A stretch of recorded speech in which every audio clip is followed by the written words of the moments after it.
Welcome back to my channel. My name is Shamika and this is Check the Rhymes. I am super excited that you're here. Thank you so much for tuning in. Y'all, I'm hype about today's show because I have some legends in the building. After 7 is back with new music. They just released their 5th studio album called Unfinished Business. It's available everywhere right now, so go get it. It's fire. You know, I've been working on my notes and stuff, but anyway, it's not about me today. In the building today, I have After 7, like I said, and we're going to be talking about the album and more, so stay tuned. You definitely don't want to miss today's show. After 7, welcome to Check the Rhymes. How are you? Doing great, I think. How you doing? Good. Don't be scared. So my father absolutely loves After 7. And he had my sister and I on a hunt to try to find, he wanted a specific song, but could not tell us what song it was. He was like, they sing it really well. I really love it. And on and on and on. And I was like, I don't know which one it was. So I was mad at y'all for a minute because it took us forever to try to translate what he was trying to say. We figured it out. You know what? I just bought him, a couple of the albums. Like, I'm sure it's on one of these. Just pick one. Oh, so you really don't even know, do you? I don't know which one it was. Did he never got to tell you which one it was? You know what? He will tear a song title up. So I may, it could be one thing, but he really means something else. So I don't know. As long as he's loving it, that's all. He does. So that was my R&B with y'all. All right. Okay. Now we can start the interview. Okay. Good. Yeah. Not too serious, but I am so loving the album Unfinished Business. It's the 5th studio album, and I have to know, why now? Why put out music now? You had a bit of a hiatus. Why now? Anybody can answer that for me. I can answer. Oh, you know what? I've answered that. Who wants to answer that? What's that? Why now? Yeah. Well, the why now was partially, the COVID situation hit. And at that point, we were all kind of hunkered down, but Kevon has a very close friend with the producer, Damon Thomas, and they had talked for weeks and months about a project. In fact, Damon was supposed to write on the album Timeless, and his schedule didn't permit him to make himself available. So over a period of time, Kevon kind of wrote him about that. He was supposed to come to the table, he's going to get involved. So Damon just, went out on a limb and said, yo, I got you. So they talked about the direction of a potential album with Damon, and After 7, he was severely excited about the opportunity to write with us and to kind of curve the project. So the timing became somewhat reasonable for us to consider going back and recording, because we had no real thoughts about recording, but an opportunity came about with a company with major distribution. So that made it the viableness of it possible. But it was really Damon's determination to take After 7 to a new place and to bring some new material and new directions for us and to stretch our boundaries. Mm-hmm. And I think Kevon had a lot to do with the sit down that kind of molded the direction that we could possibly go.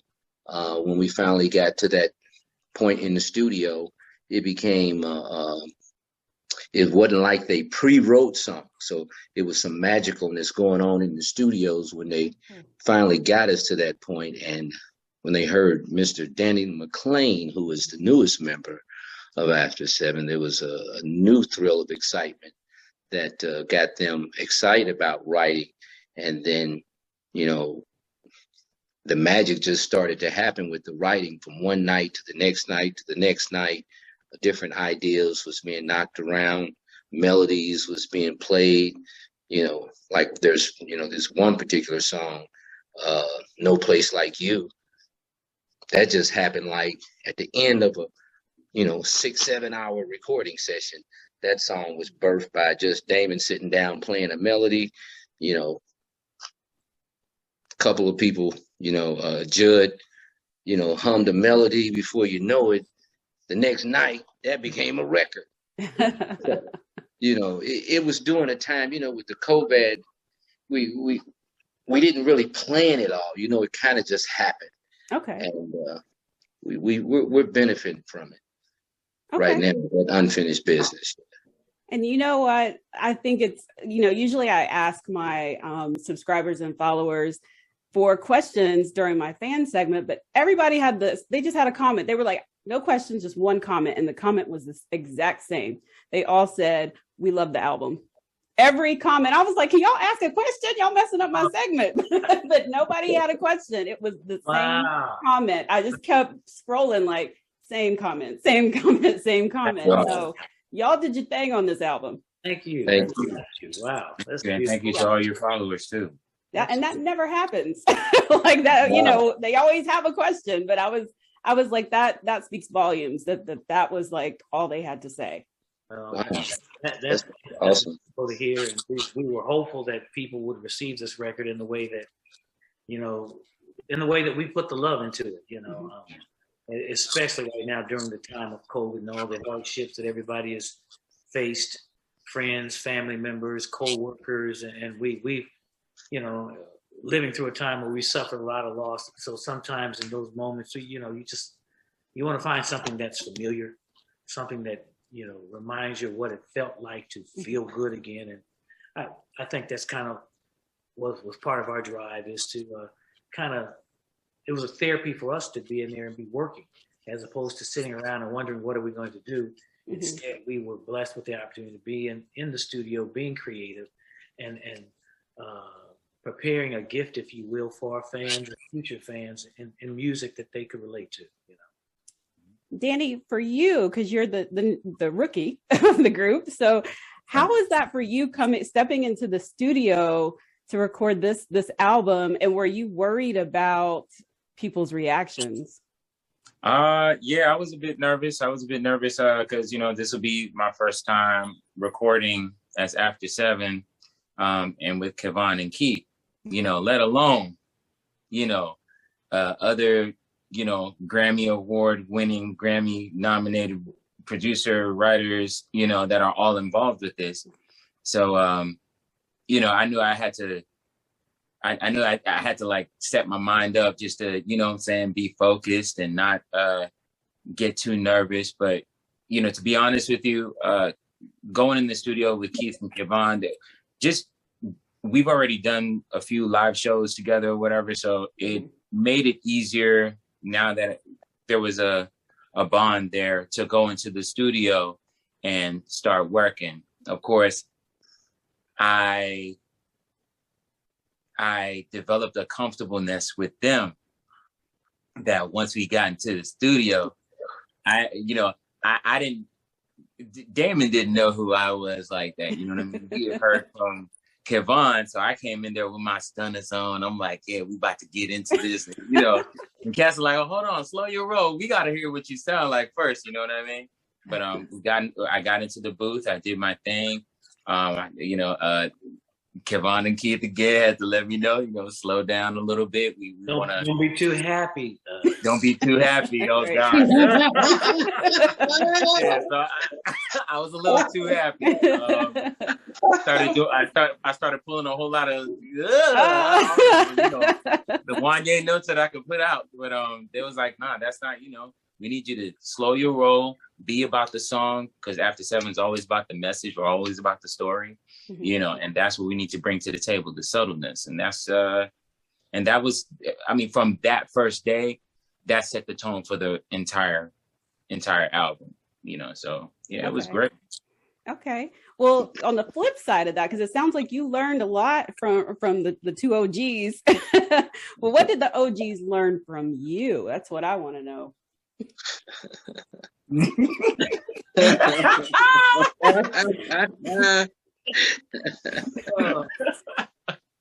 the OGs probably learned that Danny was extremely talented. His background, being, a graduate from a Berklee School of Music, we didn't know all of the history, but as time has gone on, we learned more about Danny's talents and his his dedication to music. And so I think the difference is that Danny just had to learn to present after 7 presentation. It wasn't a lot. We could tell Danny has some skills that are naturally born and bred. Of course, he honed them probably in school, but he brought something to the table. And I think what probably was a problem for most fans was that they were thinking, how could somebody take the place of Melvin? Right. Which is an extremely, it was a hard thing for us, because there were times when Kevon and I, we never wanted to even record again without Melvin. Melvin's voice was such an intricate piece of the sound of After 7 that how could you find somebody to replace that? Right. The sensitivity between him and Kevon's voice, it was a magical thing. And so it was difficult for us to even think about recording without that sound. But as time moved on, we got Melvin back and we did the Timeless record. And, you know, it got us back into the groove of, you know, extending the legacy of what After 7, the brand was, the sound was. Unfortunately, you know, we lost Melvin. Right. And that, of course, opened the door for the opportunity for us to, you know, try to move forward. And we were blessed with, you know, Danny being into the fold. But the marriage of his voice with Kevon's, it still has a magical sense to it. And I think that fans have grown to accept the fact that this guy, no, he's not Melvin, but he's got some ragu. So, you know, the chemistry is still growing with Kevon and Danny, but he's a great addition to the team, and we look for more great things from him and us. I do too. I was also going to add, I think that it's obvious. I think for Keith and I, we realize that Danny has a real true love for music. As he mentioned, you know, Berkeley School of Music graduate, but you know, beyond that, it requires other intangibles that I think that I had a chance to witness Danny while in the studio, and part of that is a willingness to support, exhibit patience, and inclusivity. Even though he may have been the odd man out or the new guy, he learned how to assimilate and to bring something to the table in a way to help us execute some of the things that we may have been having some challenges with. It wasn't, hey, you need to go do this. It was things that he took upon himself to go do. And so those things aren't missed.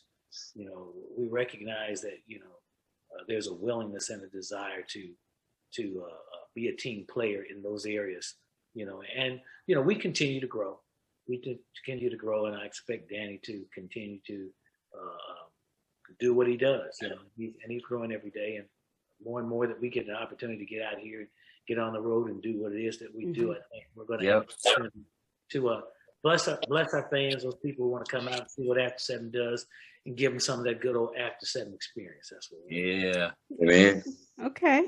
What I love about the album is that you still included Melvin with the interludes. Like, where did those snippets come from?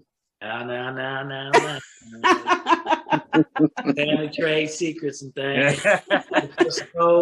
Just know that came from a good place. I was trying to decode it, like, you know, being the journalist I am. I'm like, run it slow, listen for background music. Watch yourself. No. But it is I love it. It is like the perfect addition to the album. Absolutely. Thank you. It meant a great deal to us to have him involved.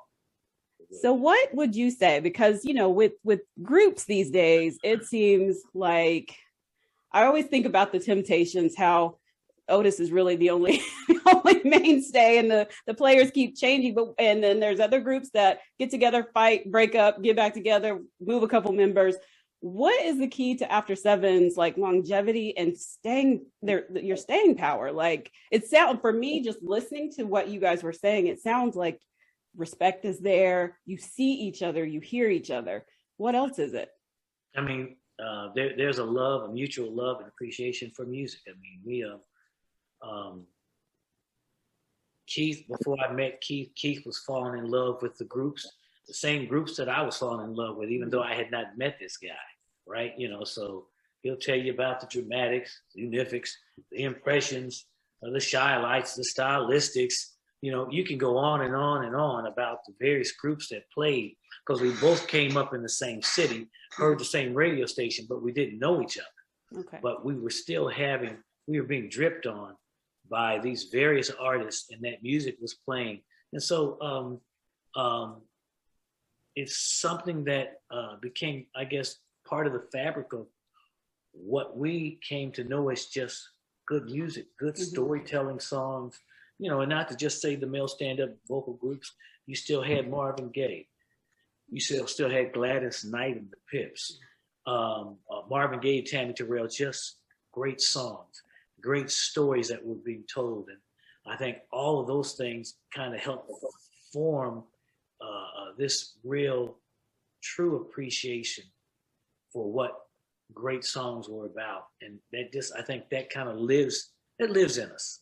And I think that, along with just, you know, our squabbles, because we got to have some squabbles. You can't beat it. It's got to have the bitter with the sweet. Right. You know? So we've had all those things, but we've learned to, as men, grow beyond those things and don't let those things, because we've seen far too many examples of what it's like when you let that kind of stuff erode away and eat away at the foundation of what your organization is. Right. I always want to be able to be on stage and like the guy that I'm next to.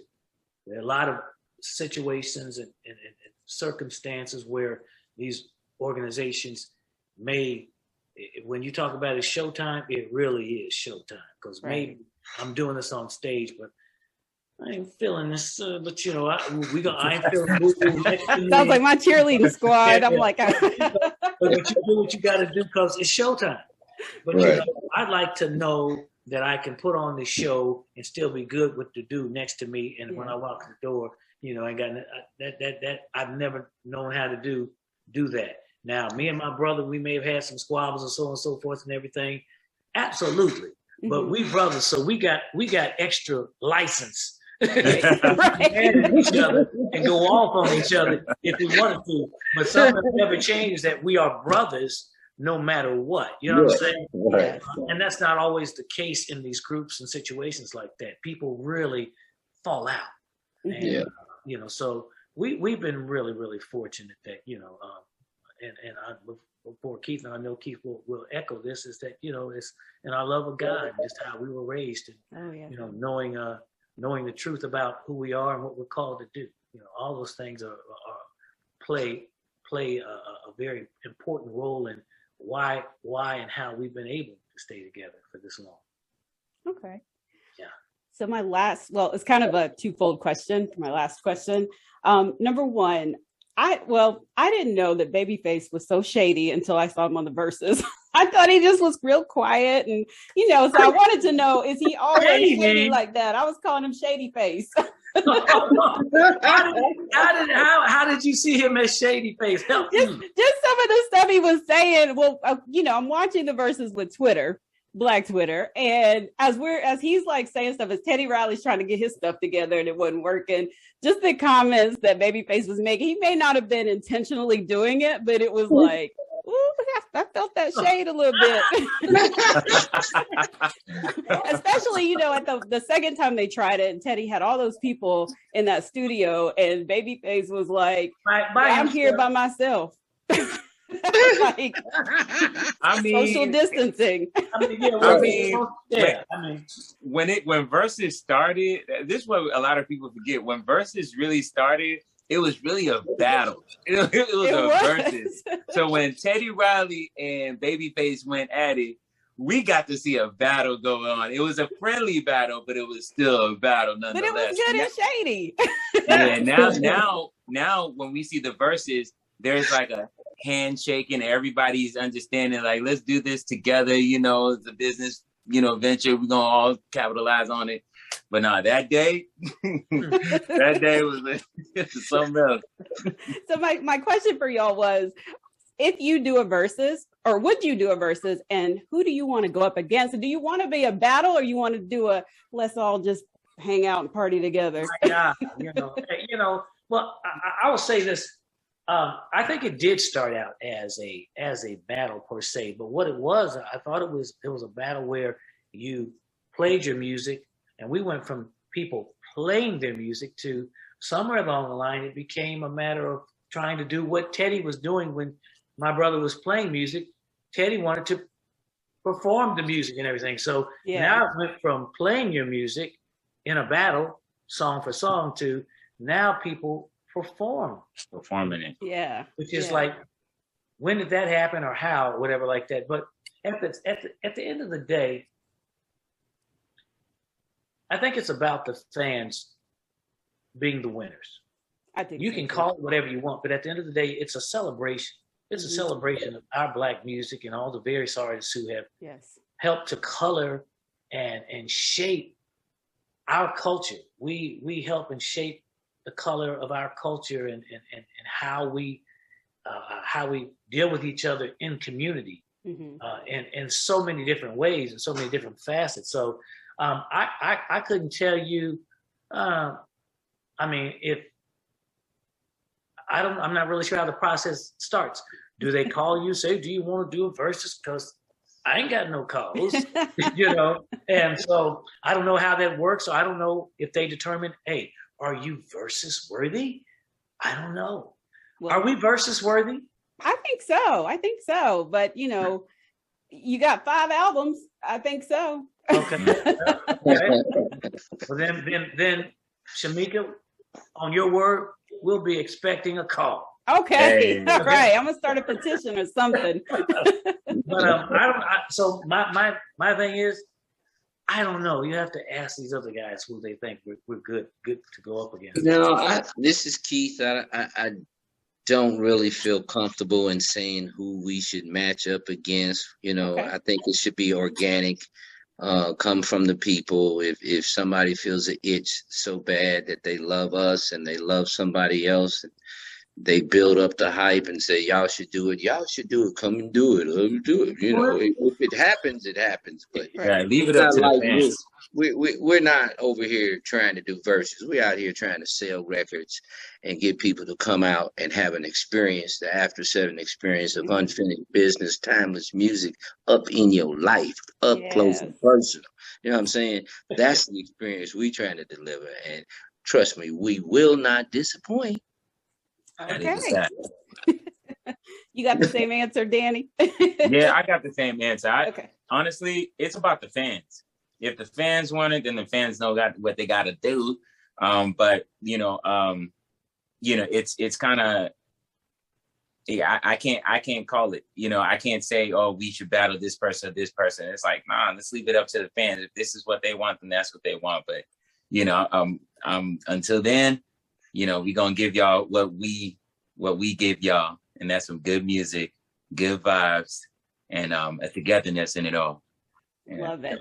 And I was gonna say, all things in time. If in fact there's a calling for After 7 to do a versus, a lot of people love to do that thing because it raises their profile. Yeah. And all of that stuff, and all that's good, well and fine, but as Keith says, in the meantime, between time, we out here, and as long as we can keep COVID at bay and we can gather together safely and comfortably, and we want to stay and be about the business of entertaining like we have in the past. And if versus happens, hey, and if not, we're gonna continue to do what it is that we do. All right. Well, when y'all come to North Carolina, I'm in the building. So where you at in North Carolina?